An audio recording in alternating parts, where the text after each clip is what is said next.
Gold, trusted gold buyers. మీరు తాకట్టు పెట్టిన బంగారాన్ని విడిపించి ఈ రోజు ఉన్న మార్కెట్ ధరకు కొనబడను.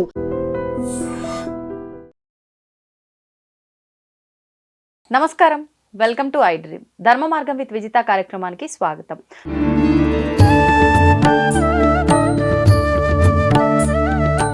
నమస్తే అమ్మా. నమస్తే అమ్మా, శ్రీమాత్రే నమః. అమ్మ, మనకి ఇప్పుడు ఈ వరలక్ష్మి వ్రతం, మంగళగౌరి వ్రతం అని చెప్పి, లేదు అంటే ఈ శ్రావణ మాసాల్లో మనం రకరకాల పూజలు చేస్తూ ఉంటాం, వ్రతాలు ఆచరిస్తూ ఉంటాం. అయితే ఖచ్చితంగా ఈ వ్రతాలు ఆచరించినప్పుడు కలశం అనేది ఖచ్చితంగా కలశ స్థాపన చేస్తేనే ఆ పూజ ఫలితం ఉంటుంది, ఆ పూజకు ఒక అర్థం ఉంటుంది అని అంటూ ఉంటారు. కానీ చాలా మంది ఈ కలశం ఇదంతా మాకేం తెలియదండి, అమ్మవారి పట్టం పెట్టుకున్నామా, మాకు తోచిన పూజ మేము చేసుకున్నామా అనేవారు కూడా ఉంటారు. నిజంగా కలశ స్థాపన అవసరమా?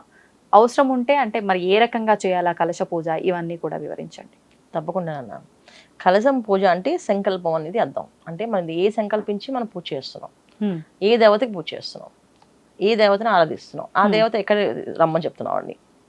ఇప్పుడు సంకల్పం అనేది ఉంటే ఇప్పుడు నాకు ఈ కామ్యార్థం పూజ చేస్తున్నాం, ఏదో ఒక కామ్యం ఉంటుంది కదా, ఈ కామ్యార్థానికి ఏ దేవతని ఆరాధిస్తున్నాం, మరి ఆ దేవతని ఎక్కడ రమ్మని చెప్పారు మీరు, ఎక్కడ ఆవిడకి ఆసనం వేశారు, అది కలశంలోనే ఆవిడని ఆహ్వానిస్తాం. ఎందుకంటే పంచభూతాత్మకంగా వస్తారు అమ్మవార్లు, అయ్యవారైనా అమ్మవారైనా భగవంతుడు ఏ స్వరూపమైనా పంచభూతాత్మకంగా.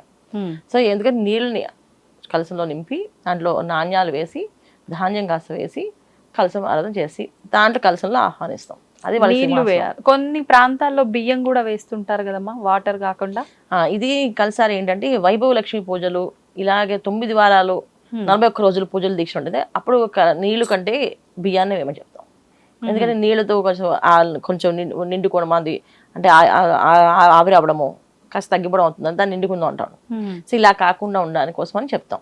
అది లోపల మనం ఖచ్చితంగా ఒక ఖర్జూర పండు ఒక నాణ్యం వేస్తాం కదా, ఖర్జూర పండు మొత్తం అది పండు మొత్తం నానిపోయి అది మొత్తం పీస్గా అయిపోతుంది అంట. సో కలసల్లో ఏదో తీసిన తర్వాత ఆ నీళ్ళన్నీ ఏదో ఒక రకంగా స్మెల్ వచ్చి వాసన వస్తాయి. అందుకని అదేదో పూజ దోషం ఏమైందో అందుకే ఇలా అయిపోయింది అని చెప్పి ఒక భయాన్ని మళ్ళీ అది అశుభంగా మారిపోవచ్చే అవకాశం ఉంటుంది కనుక ఇవాళ అన్ని కెమికల్ తో తయారైన పదార్థాలే కదా. అందుకని ఏంటంటే ఎక్కువ రోజులు పూజ 41 రోజులు దీక్ష, అప్పుడు బియ్యం కలసం పెడతాం. అలాగే వైభవ లక్ష్మి పూజలు చేస్తుంటారు, దాన్ని 9 వారాలు చేస్తారు. ఆ 9 వారాలకి కలసం కదపరు, ఆ 9 వారాలు కూడా బియ్యంతో కలసం చేస్తాం. సో బియ్యం దాంట్లో 11 రూపాయల దక్షిణ వేసి కలసారాధన పెడతాం, అలా చేస్తాం.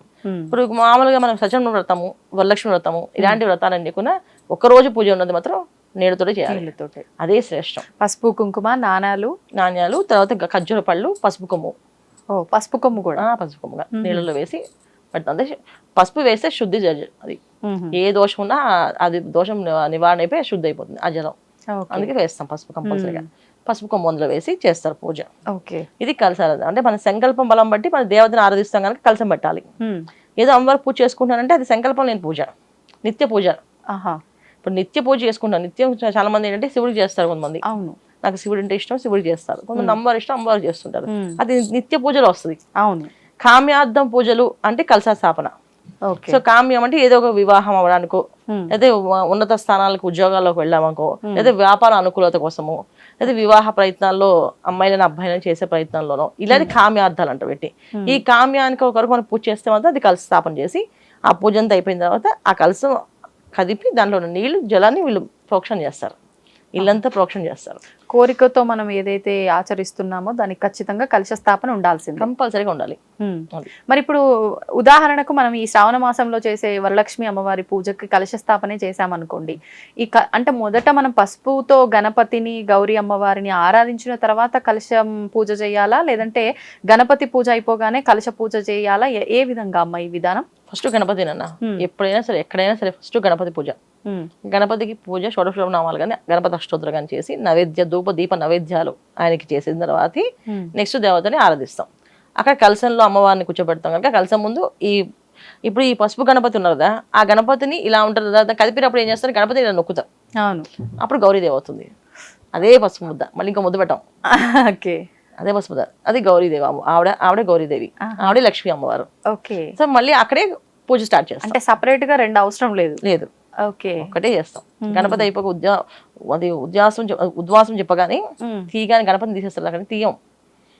ఇలా గణపతి ఇలా ఉంటది, గణపతి ఇలా నొక్కుతాం, అమ్మవారు అవుతుంది. అంతే జస్ట్ పైన మేమైతే అలాగే చేస్తాం. అవునా? సో గౌరీకి సపరేట్ పూజ, ఇది సపరేట్ ఉండదు. గణపతి ఆరంభంలో ఎప్పుడైనా ఏ విఘ్న ఆటంకాలు కలగకుండా, పూజలో ఎటువంటి ఆలోచన, చెడు ఆలోచనలు రాకుండా ఉండడానికి ఆయన ప్రార్థన చేస్తాం. స్వామి చేసే అనుకున్న సంకల్పాలన్నీ కరెక్ట్ గా ప్రతిదీ అమ్మవారి దగ్గర మనసు లగ్నం చేసే విధానాన్ని మాకు అనుగ్రహించు అని చెప్పి ఆయనకి పూజ చేస్తాం. తర్వాత ఆయన రూపాయి. మరి ఇప్పుడు ఈ ఉద్వాసన అంటే కలశం కదిలింది మధ్యలో అని అంటే ఖచ్చితంగా ఆ పూజ అక్కడికి సమాప్తం అయినట్టే. కలశం ఏ రకంగా కూడా మనం జరగటానికి వీలు లేదు ఒకసారి స్థాపన చేసిన తర్వాత అంటారు కదమ్మా, ఇది వాస్తవమేనా? అది నిజంగా వాస్తవమే కదా. ఇప్పుడు నేను మిమ్మల్ని పిలిచాను, కూర్చున్నారు, మీరు ఒకసారి లేవని అన్నాను, అప్పుడు మీరు లేచితే మళ్ళీ కూర్చోండి అంటే అప్పుడు మీకు అనిపిస్తుంది కదా ఎందుకు లేమో ఎందుకు కూర్చోమని చెప్తున్నారు అనేసి. అంటే మీకు సీట్ సెట్ చేసి కూర్చోబెడతాం వాళ్ళు అంటే కొద్ది కదా. కలసంలో ఆవిడ ఆహ్వానించంటే అలా కూర్చుంది ఆవిడ, పూజ అంతా వింటుంది, మధ్య కదలకూడదు, అది ముందే ఏర్పాటు చేసుకోవాలి. సో కదిలితే ఏమైంది దోషం లేదని చెప్పి మనం పెద్దవాళ్ళు మన మనసుకి ఎన్నో చెప్పుకోవచ్చు. అవును, కానీ విధానం ఏది ఉందో అది చెప్తాను అంతే. సో విధానం ఏంటి, కలసం కదలకూడదు, కదిలితే ఆ వ్రతభంగం అయినట్టే. అంటే కామ్యం ఏదో ఆటంకం వచ్చినట్టే ఆ కామ్యానికి. ఇది ఒప్పుకోరు, లేదు కలిసినా పర్లేదు ఓం ఏదో విష్ణు విష్ణు అనుకుని మొదలు పెట్టేసాయండి అంటారు.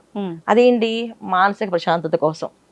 అయ్యో ఇలా అయిపోయింది మానసికంగా బాధపడుతుంటాం కదా రోజంతా, దానికంటే ఇది బెటర్ అని చెప్పి ఇలా చెప్తున్నాం.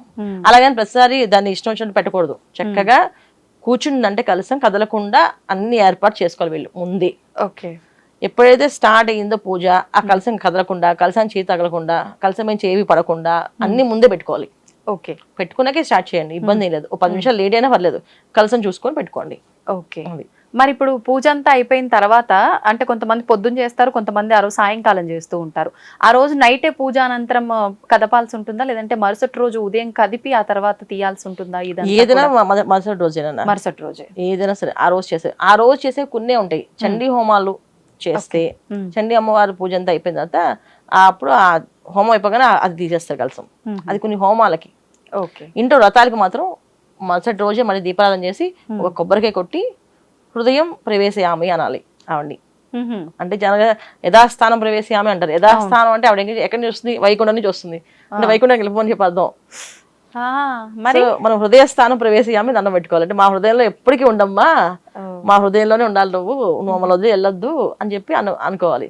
హృదయ స్థానం ప్రవేశయామి అని చెప్పి సంకల్పం చెప్పి మళ్ళీ ఆవిడకి తీసుకొచ్చి మనం మందిరంలో ఆ ఫోటోలు ఏమైనా తీసుకుంటే అవి పెట్టేసుకోవడమే. అవి చేయాలి. యథాస్థానం ప్రవేశయామంటే ఎక్కడి నుంచి వచ్చారో వాళ్ళు అక్కడికి వెళ్తారు దేవతలందరూ.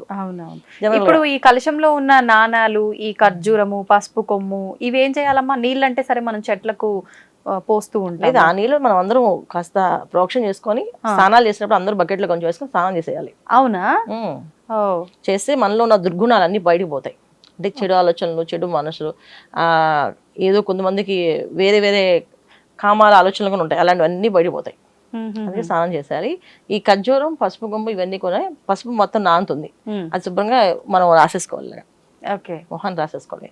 ఖర్జూరాన్ని భార్య భద్రతలు చెరువు ముక్క తినేయాలి శుభ్రంగా. ఓకే, నాణ్యాన్ని మాత్రం పసుపు వస్త్రం కానీ ఎర్రని వస్త్రం కానీ కట్టుకొని ధనం ఉండే ప్లేస్ దాచిపెట్టుకోవాలి. అది అందుకే కదా అందరూ అమ్మవారికి లక్ష్మీ రూపు పూజ చేస్తారు. లక్ష్మీ రూపు చేసుకుని ఆ రూపు దాచిపెట్టుకుని 40 ఏళ్ళ తర్వాత ఆ రూపుని కాసులు పేరు వేసుకుంటారు. 40 సంవత్సరాల తర్వాత 40 కాసులు అయిన తర్వాత 40 కాసుల పేరు అది షష్ఠి బుద్ధికి వేస్తారు. షష్ఠి బుద్ధికి సపరేట్ గా నగలు ఉంటాయి కదా, కాసుల పేరు చంద్రహారం అని. అది అప్పుడు వేసుకోవాల్సిన, కానీ ఇప్పుడు అందరూ ఎప్పుడు పడితే అప్పుడు వేసుకుంటున్నారు. అప్పుడు అంటే ప్రతి సంవత్సరం చేసుకుని ఒక్కొక్క రూపు దాచిపెట్టి 40 ఏళ్ళకి 40 కాసులు షష్ఠి బుద్ధి అయినప్పటికి కనీసం ఆవిడకి ఆయనకి 60 ఏళ్ళు వస్తే ఈవిడికి మొత్తం కలిపి వస్తాయి కదా వయసు, ఆ తగ్గట్టుగా ఈ 40 కాసులు 45 కాసులు అవుతాయి అప్పటికి.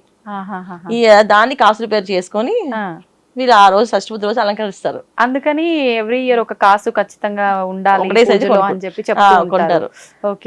అంటే పూర్వం ఏంటంటే చిన్న పెద్ద కుటుంబాలు, అవునవును, ఏంటి సంపాదన తక్కువ ఉండేది.